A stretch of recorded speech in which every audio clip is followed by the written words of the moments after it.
अस्सलामुअलैकुम dear students. तो आज के इस लेक्चर में हम करेंगे एलसीएम बाय डिवीजन मेथड। यहाँ पे मेरे पास तीन नंबर्स हैं, कोई से तीन डिजिट्स हो सकते हैं। यहाँ पे मेरे पास जो अभी आज डिजिट्स हैं ये हैं 42, 18 और 12। बाकी इससे रिलेटेड हमने काफ़ी ज़्यादा एग्जांपल्स और क्वेश्चंस किए हुए हैं। जैसे कि मैं ऊपर आपको दिखाऊं तो हमने इससे पहले ये वाला क्वेश्चन किया था एलसीएम बाय डिवीजन मेथड, जिसमें हमने 8, 12 और 15 लिया था। डिफरेंट नंबर से हम लेके करते हैं, जितने एक्सरसाइज में क्वेश्चन होते हैं हम उन्हीं को लेते हैं, एग्जाम्पल्स डिफरेंट सोल्व करते हैं।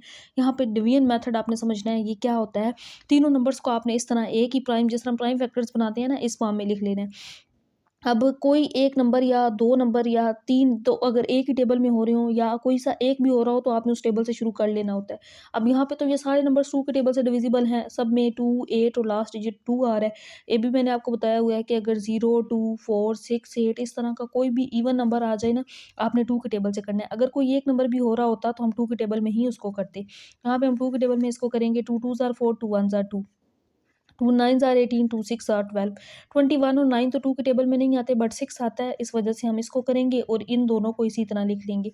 2 3s आर 6। अब यहाँ पे 21, 9 और 3 सारी वैल्यूज टू के टेबल में नहीं आती, थ्री के टेबल में हम इसको कर सकते हैं। 3 7s आर 21, 3 3s आर 9 और 3 1s आर 3। अब यहाँ पे 7 तो थ्री के टेबल में नहीं आता, बट 3 आता है ना, तो 7 को हमने इसी तरह लिख लेना है और 3 को करेंगे 3 1s आर 3 और यहाँ पे 1 आ जाएगा। फिर हम 7 पे कर सकते हैं, 7 1s आर 7 7, ये वाला 1 इसी तरह। जब तक 1 ना आ जाए हम इस तरह इनके प्राइम फैक्टर्स बनाते हैं। अब ये जो फैक्टर्स बन गए ना सारे, अब यहाँ पे इनको एलसीएम में लिख देंगे। LCM of 42, 18 and 12। तो ये नंबर्स आए हैं, यहाँ पे सबसे पहले 2 × 2, फिर यहाँ पे 2 टाइम्स 3 आया है, 3 × 3 और मल्टीप्लाई 7।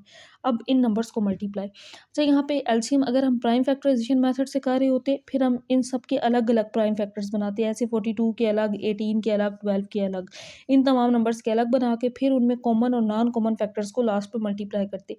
बट डिवीजन मेथड में क्या होता है कि इकट्ठे इनके इस तरह फैक्टर्स बनाए जाते हैं, यहाँ पे जो फैक्टर्स बनते हैं लास्ट पे उनको मल्टीप्लाई कर दिया जाता है।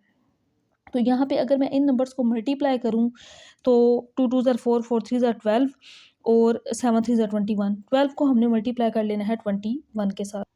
तो डियर स्टूडेंट्स, मल्टीप्लाई करने के बाद मेरे पास जो आंसर आता है ये आता है 252। यहाँ पे मल्टीप्लाई भी कर लेते हैं, आपके आसानी के लिए मैं साथ बता भी देती हूँ हमने कैसे किया। देखें, 2 2s आर 4, 4 3s आर 12 और 12 3s आर 36 कर लें। 36 को हमने 7 से मल्टीप्लाई करना है, तो 7 6 आर कितना होगा 42। यहाँ पे 2 आ जाएगा और 4 कैरी। 7 3s आर 21, 21 में 4 ऐड करें तो 25।